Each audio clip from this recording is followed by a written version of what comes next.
on Y News.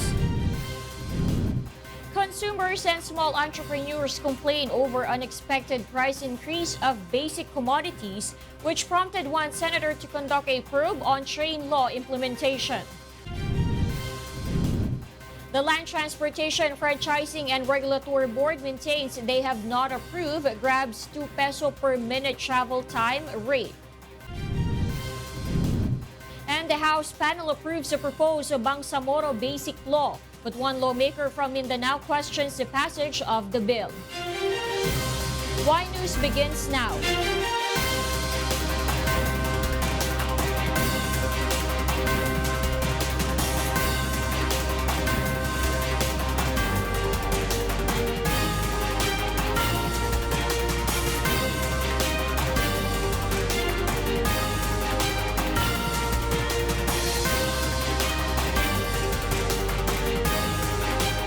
From the UNTV News and Rescue Command Center in Quezon City, this is Y News. Good evening. The House panel approves the proposed Bangsamoro Basic Law, but one lawmaker from Mindanao questions the passage of the bill. Grace Casin tells us why. The lower house approved the proposed Bangsamoro Basic Law during the executive session of the House Committees on Muslim Affairs, Peace and Reconciliation, and Local Government.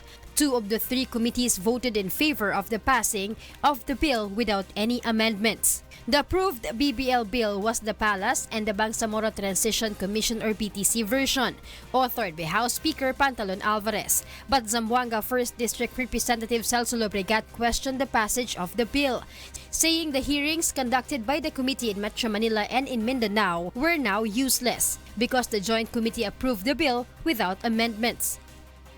Alam lang namin ganun, hindi dapat, hindi na tayo nagsayang ng oras, ng panahon, ng pagod, pati ng pera.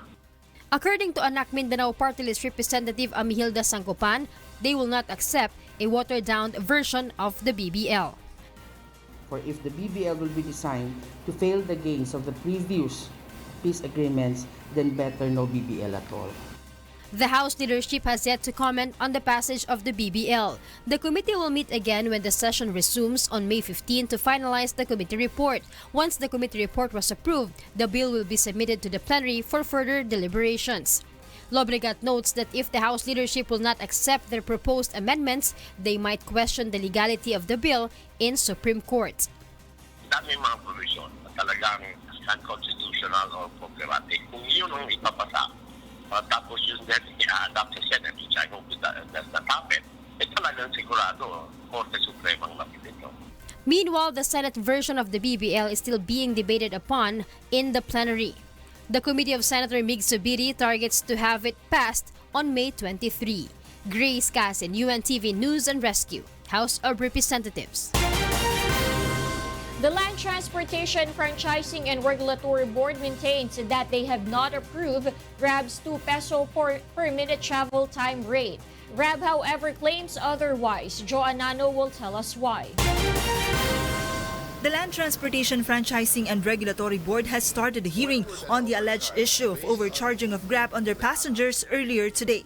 This after PBA Party List Representative Jericho Nograles revealed that Grab should refund around 3.2 billion pesos to its customers. Nograles says this came from the 2 peso per minute travel time rate on top of the 40 peso flag down rate and 10 to 14 pesos per kilometer computation of their fare collection. Yun po yung problema natin kasi pag algorithm-based, mas mahirap na ma-monitor. Especially na hindi nakikita ng rider yung breakdown ng fares. So, ang nangyari po sa atin, ang rider, nakikita lang nila ang total amount na babayaran. Pero hindi po nila nakikita yung breakdown. But during the hearing, it turned out that the said fare structure was implemented without the approval of the LTFRB. I have to admit na hindi pinaalam nila kung kailan sila nag-impose. LTFRB Chairman Delgar further explained that there were previous discussion on the said 2 peso per minute charge, but this is still pending further approval. On the other hand, Grab argues that they have the capacity to adjust their fare structure as provided for in LTFRB Department Order 2015-11. The LTFRB, however, says this was not in accordance with their December 2016 Department Order, which says travel time should not be a basis for fare computation. Grab started to implement the 2 peso per minute travel time rate in June 2017, which the LTFRB says was not properly presented by Grab when it was applying for a renewal of accreditation. In your business model, page 6, and I quote, pricing scheme per minute. Manila traffic can be crazy, and we don't want grabbers worrying about the meter ticking while stuck in EDSA. That's why we don't charge per minute, regardless of the time spent on the road. As of now, the matter has not been clarified as to why Grab implemented the said fare structure. The LTFRB set the continuation of the hearing on May 29. Meanwhile, officials of Grab Philippines is set to conduct a press conference tomorrow to explain their side on the said issue. Joanano, UNTV News and Rescue, Quezon City. A lawmaker is pushing to revisiting the train law. Nel Maribuhok will tell us why. Entrepreneur Janet Abanes is complaining about the continuous price increase of basic commodities like meat and the condiments she used in her business. Katulad po ng mga ibinebenta mo namin, tapsi, pork silog, talagang tumaas po. Before po pumasok po ang 2018, tumaas po talaga yung mga presyo, lalo na po yung mga karne. Janet uses to buy beef at 289 pesos but now it increased to 332 pesos. Chicken meat is now at 120 pesos per kilo from the previous 105 pesos. Pork chops increased by 20 pesos per kilo. To survive from price hike, Janet needs to increase the price of the foods she sells. Similarly, consumer Marlene Amancio has experienced difficulty of budgeting her family's daily expenses. According to Marlene, the price increase of canned goods and noodles has been quite noticeable at 1 peso and 50 centavos. Noon, hindi na namin binabudget kasi ngayon talagang babudget mo dahil tumaas nga po maraming mga commodities. Bali, nagdagdag lang po ako ng budget, 2,000 to 3,000. Or kaya yun iba naman pag hindi na kailangan, nagbabawas na lang po ako. Senator Bam Aquino says complaints and alarm over the series of price increases are also rising due to the tax reform program of the government. The lawmaker wants the Senate to look and further study the imposition of additional excise tax on petroleum products. Based on the data of the Philippine Statistics Authority, inflation rate in March rose to 4.3%, much higher compared to February and March of 2017. This means the prices of goods continuously increase in the market. Nel Maribuhok, UNTV News and Rescue, Quezon City. Malacanang has confirmed the return of the Philippine Coconut Authority, Philippine Fertilizer and Pesticide Authority, and the National Food Authority under the leadership of the Department of Agriculture. Meanwhile, the government is looking for the possibility of extending the delivery of cheaper rice to Visayas and Mindanao. Ray Pelayo will tell us why. The National Food Authority will meet the rice traders and millers in Visayas and Mindanao to talk if it is possible for them to also deliver cheaper rice in their area. The Grain Retailers Confederation of the Philippines, or GRECON, however, says they are putting in consideration the high buying price of palay in the area and the availability of stores already selling cheaper rice before they arrive at a decision. For now, the millers and traders are focusing on fulfilling their promise to deliver rice in Metro Manila and nearby areas.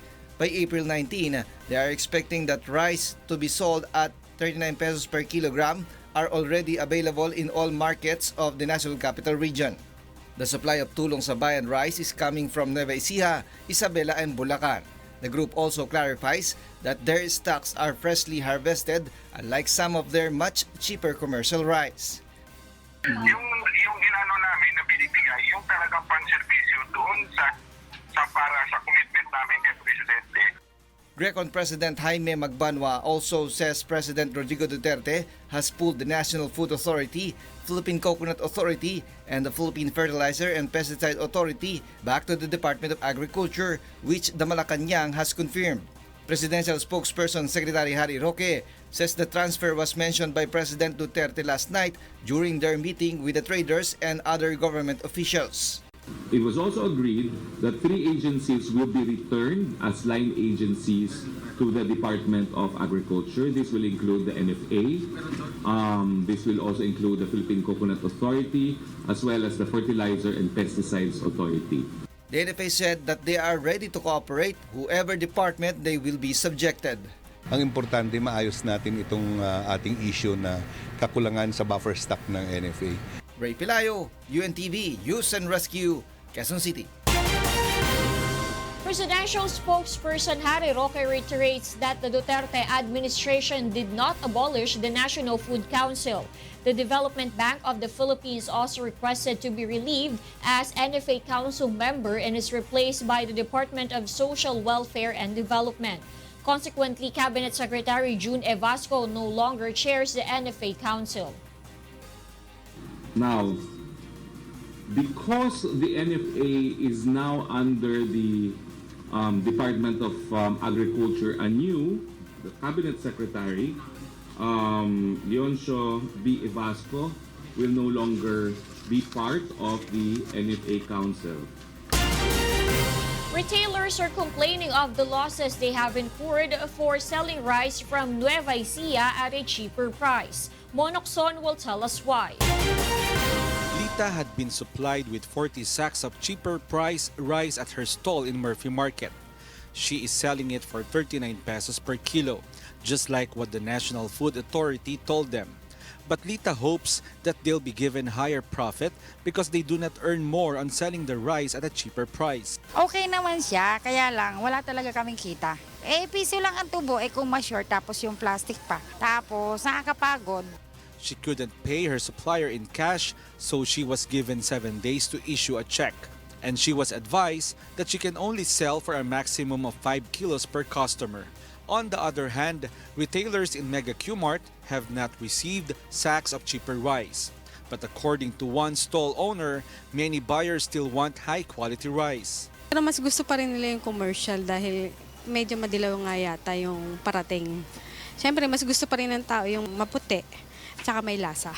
Warren, on the other hand, hopes that he be given supplies of cheaper rice because many buyers ask for it. Sabihan na ako pero sa ngayon, pili pa lang yung mga meron. Sa labas ng palengke, malaking pwesto, meron na sila nabigyan. Then nabanggit sa akin na baka raw bigyan din ako. Pero naka-schedule siya. Hindi siya sabay-sabay. At Commonwealth Market, retailers receive sacks of cheaper rice only this morning. But different from other markets, Gloria received a yellowish kind of rice. But despite this, many still buy the cheaper rice. Pag natikman nilang masarap yan at malambot, malsa, ay siguradong gugustuhin niya ng tao kasi yan lang ang mura yan lang ang pinakamura.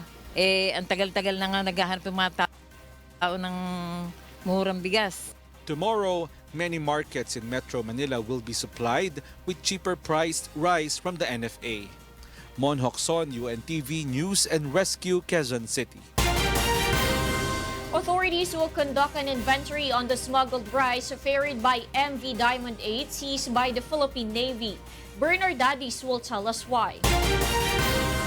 The Philippine Navy, Bureau of Customs, Bureau of Immigration, and the Bureau of Quarantine conducted a meeting at the Naval Forces Western Mindanao headquarters this afternoon relative to seizing of MV Diamond 8 that contained smuggled rice.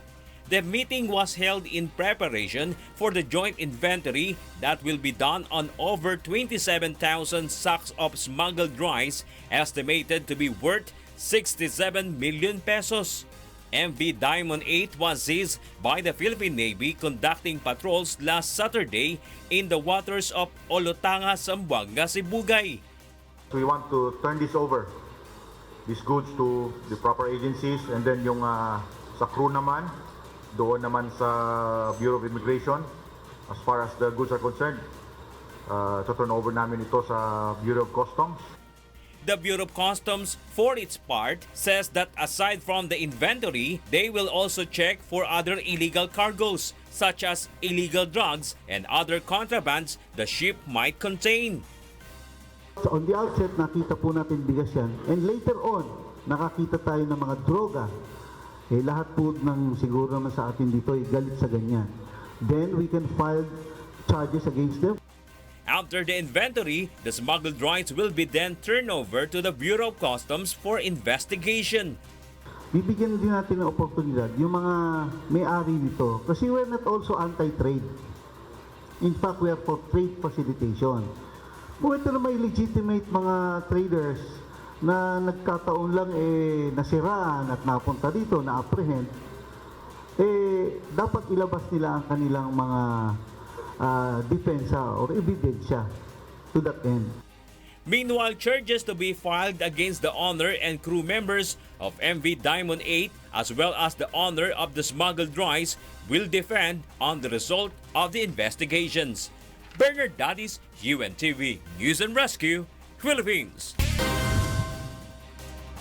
The Bangko Sentral ng Pilipinas has recorded a 5.4 increase on overseas Filipino workers' personal remittances last February.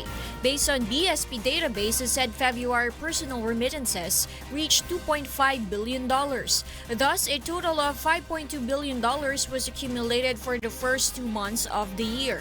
On the other hand, remittances made through banks in the said month recorded to have reached $2.3 billion. It is 4.5% remarkably higher than the same month last year. Another batch of overseas Filipino workers from Kuwait returned in the country today. 190 OFWs on board Qatar Airways flight QR934 arrived at the Ninoy Aquino International Airport at past 6 in the morning. Most of them are undocumented or without proper documents and illegally work in Kuwait. The Department of Foreign Affairs says 4,365 OFWs from the said Gulf state have returned to the country since February 11. The House Committee on Basic Education and Culture is reviewing House Bill number 473 that intends to limit the number of students per classroom in public schools. The Public School Class Size Law of 2016 is also pushing for the additional compensation of teachers handling large-size classes. The average class size in the country is 44. Under the proposed bill, the number of students will just be limited to 35 in a classroom. A class with more than 35 to 50 students would be considered large class, and no classroom would be allowed to cater over 50 students. Next on Y News. PNP Chief Ronald Dela Rosa says he's ready to face the charges against him relative to the war on drugs. Vice President Leni Robredo apologizes over Holocaust Memorial Site photo with Liberal Party members in Germany. Y News will be right back. I'm Darlene Basingan. Stay tuned for Angel Ocaso III. Good evening.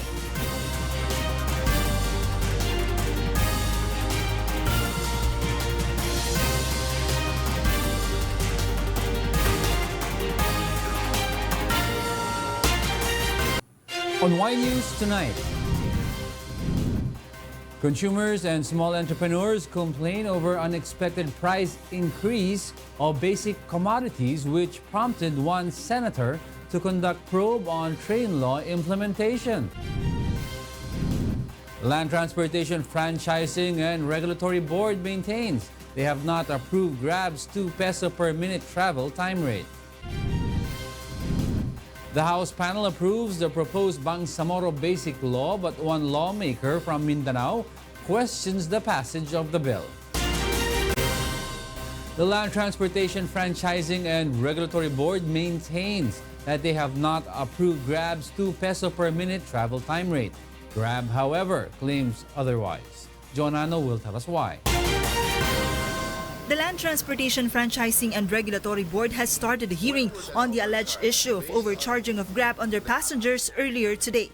This after PBA Party List Representative Jericho Nograles revealed that Grab should refund around 3.2 billion pesos to its customers.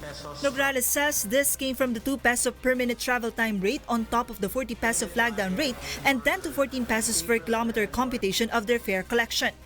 Yun po yung problema natin kasi pag algorithm-based, mas mahirap na ma-monitor. Especially na hindi nakikita ng rider yung breakdown ng fares.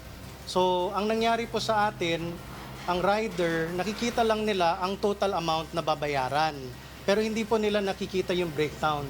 But during the hearing, it turned out that the said fare structure was implemented without the approval of the LTFRB. I have to admit no, na hindi pinaalam nila kung kailan sila nag-impose.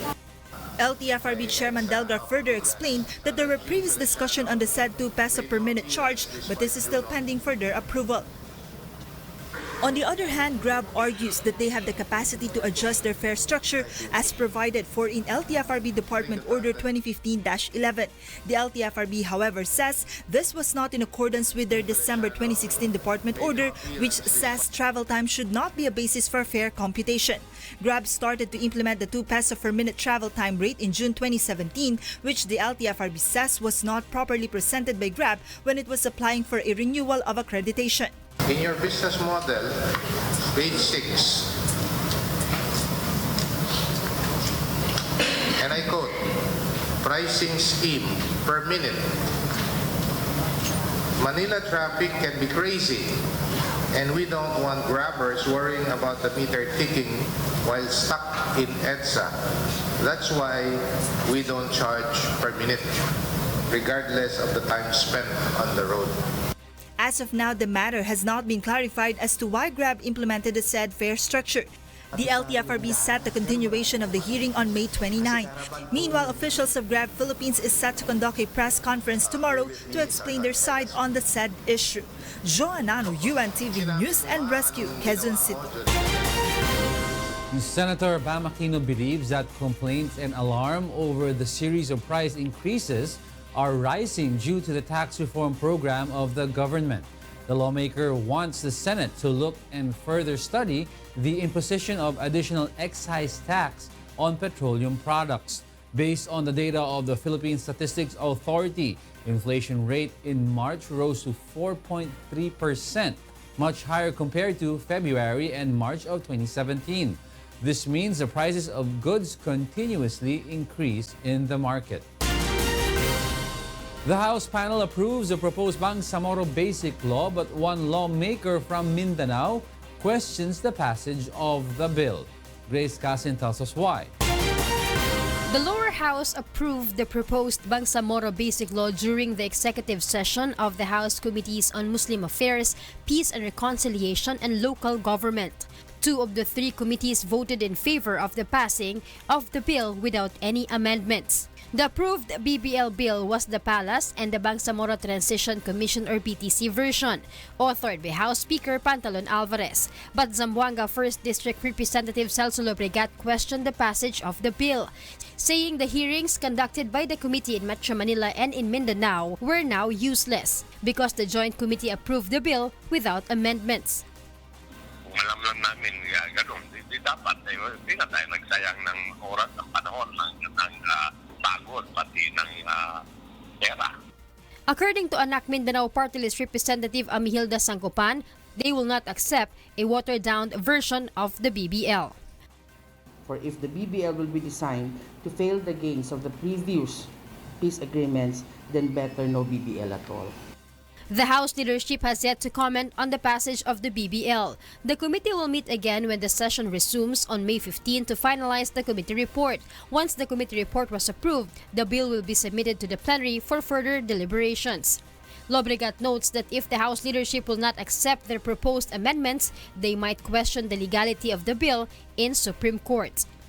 Dami mga provision na talagang unconstitutional or problematic. Kung yun ang ipapasa, tapos yun din i-adapt sa Senate, which I hope does not happen, talagang sigurado, Korte Supremang mapipito. Meanwhile, the Senate version of the BBL is still being debated upon in the plenary. The committee of Senator Mig Zubiri targets to have it passed on May 23. Grace Casin, UNTV News and Rescue, House of Representatives. Overseas Filipino worker Agnes Mansilla is now in stable condition. Mansilla is the OFW who suffered abuse from her employer in Saudi Arabia and was ordered to drink household bleach.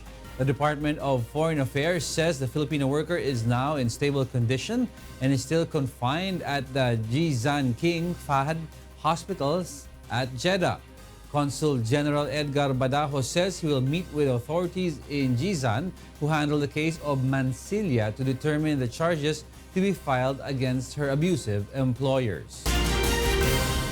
Outgoing PNP Chief Police Director General Ronald Dela Rosa says he is ready to accompany President Rodrigo Duterte even with charges filed against both of them. Joanna will tell us why. Outgoing Philippine National Police or PNP Chief Police Director General Ronald de la Rosa is ready to face any charges filed against him relative to the government's war on drugs. General De La Rosa says he is prepared to accompany President Rodrigo Duterte with any charges the two of them might face.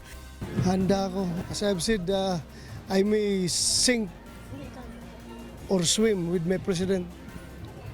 Hindi ko siya iwan. De La Rosa adds he does not regret any decisions he made during his 2-year term as the chief of the police force. The outgoing PNP chief considers the administration's anti-illegal drugs campaign a success under his chief shifts since it has regained the public's trust on the police.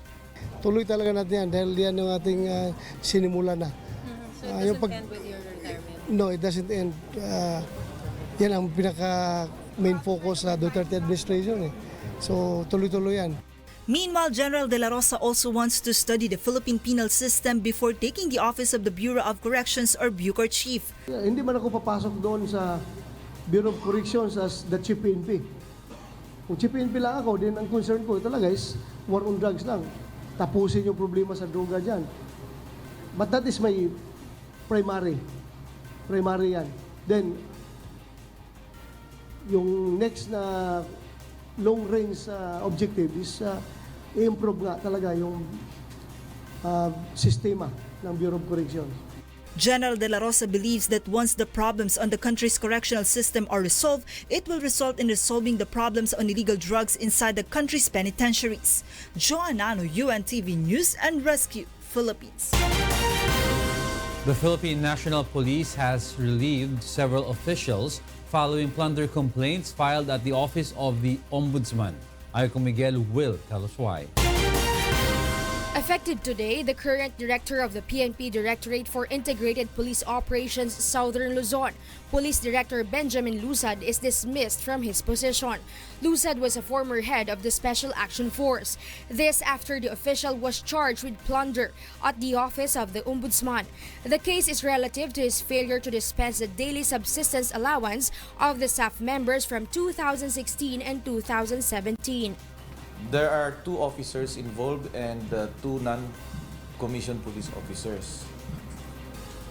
Yung nasa Special Action Force na 2 natitira na non-commissioned police officers have already been relieved.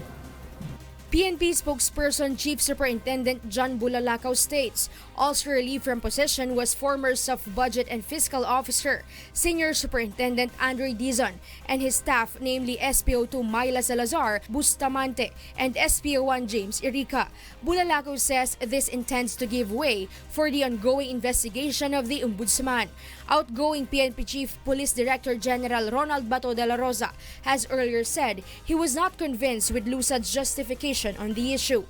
Sabi ko nga, kailangan harapin nila yan. Nandyan ang kaso eh. Kinasuhan sa Ombudsman, harapin niya yan. At present, De La Rosa says the PNP controller has also conducted investigation and audit why the subsistence allowance of staff were not distributed. Tamaan na ang dapat managot at may kinalaman basta't lumabas lang ang katotohanan. So therefore, the PNP will closely coordinate with the Ombudsman. The subsistence allowance of staff per day is 30 pesos or 900 pesos monthly. A total of at least 59.8 million pesos were not given out to staff personnel for 2 years. Aiko Miguel, UNTV News and Rescue, Philippines. Vice President Leni Robredo issues an apology in relation to her photo with members of the Liberal Party in the Holocaust Memorial Site in Germany. Maya Bermudez tells us why. Tirades were thrown for this photo taken at the Holocaust Memorial Site in Germany with several Filipino politicians. In the picture were Vice President Leni Robredo, LP President Senator Francis Pangilinan, Marikina Representative Miru Kimbo, Dinagat Islands Representative Kaka Bagao, Quezon City Representative Jose Christopher Belmonte, and even former Budget Secretary Florencio Butch Abad, who went to Europe for a study tour for poverty alleviation. It can be seen that they were all smiles while sitting at the memorial site, which recollects the memories of millions of Jews who died during the World War II. According to VP Robredo, their critics have a basis for throwing flack for being insensitive to allow the pictorial to happen. They have a point. In fact, gusto ko mag-apologize for offending the sensitivities of others. The Vice President adds they didn't have any bad intentions during the photo session, in contrast with the comments thrown against them on social media. There was no excuse. While there was no malice in it, ano pa din, I take full responsibility. Kaya I would like to apologize for whatever offense to the sensitivities of people it was.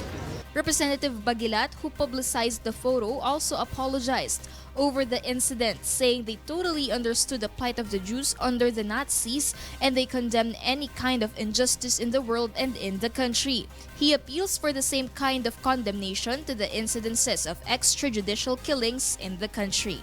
Mai Bermudez, UNTV News and Rescue, Pasay City. The Philippine Drug Enforcement Agency discloses there are over 500 barangay officials involved in illegal drug trade. However, it refuses to make public the names of the said officials. Monokson will tell us why. The Philippine Drug Enforcement Agency or PDEA maintains it will not expose the names of the barangay officials who are in their drugs watch list. This after the Department of the Interior local government calls for public disclosure of the names on the said list. The DILG believes that by releasing the list, said officials will no longer get elected in the May 14 barangay and Sangguniang Kabataan elections. PDEA, however, says it is not part of their job to release the names of individuals on their drugs watch list. Ang trabaho po namin ay magkalap ng ebidensya upang sa gayon ay mahuli po namin sila. PDEA adds that the drug personalities may likely escape once they learned that their names are on the list. PDEA, however, urges the voters not to vote for the officials who they knew are involved in illegal drugs. The agency also challenges the candidates for the barangay and SK elections to volunteer themselves for drug tests to prove they are drug-free. Tuwing eleksyon po, hawak ng ating mga botante sa kanilang mga kamay ang kapangyarihan upang hindi mailuklok ang kahit sino mang kandidato na may kinalaman sa illegal na gawain, lalo na sa droga. However, the League of the Barangay notes that the PDEA must reveal in public the list once it has been validated and has gone through the correct process and implicated officials are charged. Kung sinasabing baka ma-prejudice yung ongoing investigation, then ibig sabihin, hindi pa confirmed na talagang validated ito dahil may ongoing investigation pa. The PDEA confirms that 500 barangay officials nationwide are included in the drugs watch list. Mon Hokson, UNTV News and Rescue, Quezon City. Up next on Y News. The Department of Transportation's Traffic Rules Awareness campaign on social media earns various reactions from netizens. The World Health Organization and the Philippine Embassy partner in promoting breast cancer awareness among Filipinos in East Timor. Stay tuned for Darlene Basingan. I'm Angelo Castro III. Good evening.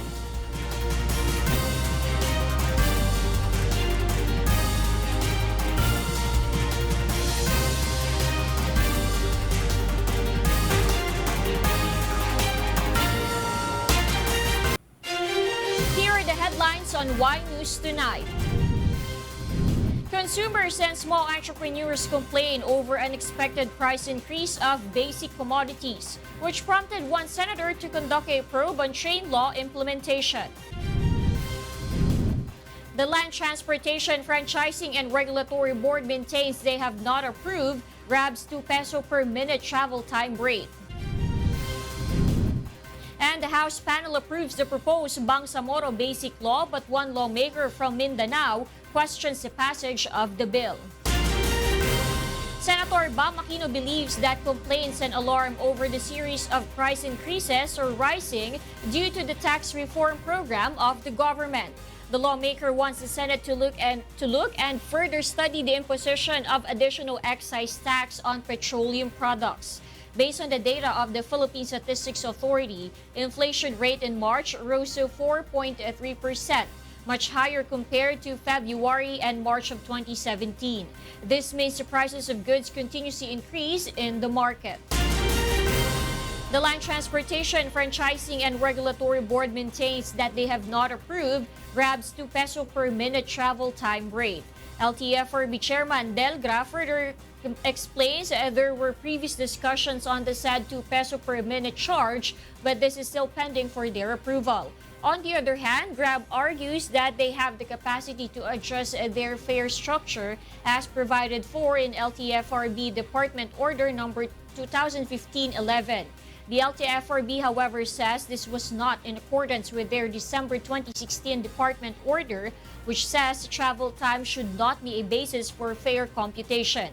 Grab started to implement the 2 peso per minute travel time rate in June of 2017, which the LTFRB says was not properly presented by Grab when it was applying for a renewal of accreditation. In your business model, page 6, and I quote, pricing scheme per minute. Manila traffic can be crazy, and we don't want grabbers worrying about the meter ticking while stuck in EDSA. That's why we don't charge per minute, regardless of the time spent on the road. Meanwhile, officials of Grab Philippines is set to conduct a press conference tomorrow to explain their side on the said issue. LTFRB sets the continuation of the hearing on May 29. The lower house approved the proposed Bangsamoro Basic Law during the executive session of House Committees of Muslim Affairs, Peace and Reconciliation, and Local Government.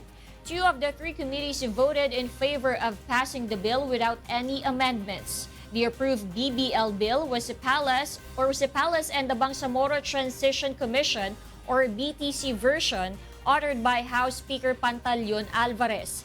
But Zamboanga City 1st District Representative Celso Lobregat questions the passage of the bill, saying the hearings conducted by the committee in Metro Manila and in Mindanao were now useless because the Joint Committee approved the bill without amendments. Kung alam lang namin ganun, hindi dapat, hindi na tayo nagsayang ng oras, ng panahon, ng pagod, pati ng pera. The committee will meet again when the session resumes on May 15 to finalize their committee report. The Supreme Court has ruled that the issuance of watch list orders by the Department of Justice is unconstitutional. Roderick Mendoza tells us why. The Supreme Court has granted a petition of former President Gloria Arroyo to nullify the watch list order issued against her by former Justice Secretary and now Senator Laila De Lima. With this order, authorities prevented Arroyo from leaving the country in 2011. But the High Court rules the department circular used by De Lima as basis of the watch list order is unconstitutional, as it violates the right to travel under the 1987 Constitution. The court, voting unanimously, declared DOJ Department Circular Number 41 as unconstitutional for being violative of the right to travel under Article 3, Section 6 of the 1987 Constitution. As a consequence, all issuances released pursuant to said DOJ circular have also been declared null and void. The court explains DOJ's Department Circular Number 41, issued in 2010 by then Acting Secretary Alberto Agra, has no legal basis. The circular empowers the Secretary of Justice to issue watch list orders. The court says the Congress needs to pass a legislation giving such authority to the Justice Chief as provided under the Constitution. But in the absence of such law, it is illegal for DOJ to stop anybody from leaving the country. The court, in interpreting Article 3, Section 6, determined that there was no legal basis for Department Circular Number 41 because of the absence of a law authorizing the Secretary of Justice to issue whole departure orders, HDO, watchlist orders WLO, or allow departure orders ADO. Justice Andres Reyes Jr. wrote the unanimous decision, and only Justice Alfredo Benjamin Caguiwa took no part in deciding the case. Roderick Mendoza, UNTV, News and Rescue, Baguio City. The Department of Transportation's Traffic Rules Awareness campaign on social media earns different reactions from the public. Leslie Longbowen tells us why. The Department of Transportation, or DOTR, came up with a new strategy to inform the public of traffic rules. DOTR made use of social media to spread awareness through comic strips. These include illustrations regarding rules on no loading and unloading, use of pedestrian lanes, and wearing of motorcycle helmets. Some praised the social media campaign. Cool siya kasi in terms of posting some pictures like that on social media, because every person nowadays use social media, so mas makikita nila yun. Others took the opportunity to make some suggestions or express their concerns. Meanwhile, some say the government should also focus on implementation apart from awareness campaign. Kasi kung hindi naman i-implement din, like hindi din sila manghuhuli ng mga violators. Wala namang difference kung may campaign or wala. Kasi alam naman talaga ng mga tao yung rules. They're just choosing not to follow. DOTR's social media team also actively replies to concerns sent through their page. Leslie Longbowen, UNTV News and Rescue, Philippines. President Rodrigo Duterte has received a letter from President Vladimir Putin. This was confirmed by Presidential Spokesperson Secretary Harry Roque after the president met with Russian Ambassador to the Philippines Igor Kovaev in Malacanang yesterday. During the meeting, the relation between the two countries was enhanced, and the chief executive expresses confidence that Russia will do what is right to prevent the escalation of the tension in Syria. Now, I also confirm that the Russian ambassador made a call on the president yesterday. The president met with His Excellency Igor Kovaev. I don't know how to pronounce. Sorry. Kovaev of Russia in Malacanang. The Russian ambassador handed to President Duterte a personal letter from President Putin. The World Health Organization and the Philippine Embassy launched a program aiming to promote breast cancer awareness among Filipino workers in East Timor. Ambassador Abdul Maid Muin says the program would help make Filipinos in East Timor aware of the ways to prevent getting the said disease and how to help those who currently have it. The reminder sa ating mga kababaihan, dapat mag-ingat sa known na breast cancer na ito. Paniwalaan ng sinasabi ng doktor, be concerned of this dreaded disease. And when you feel that if there is any abnormality, you have to go and seek for medical checkup so that we can detect early stage of cancer. Filipinos who attended the event have expressed support for the said program, noting it helped them become more knowledgeable about the illness. Those are the reasons behind the news, April 17, 2018. I'm Darlene Basingan. Because we need to know, we will always ask why. Thank you for watching Why News.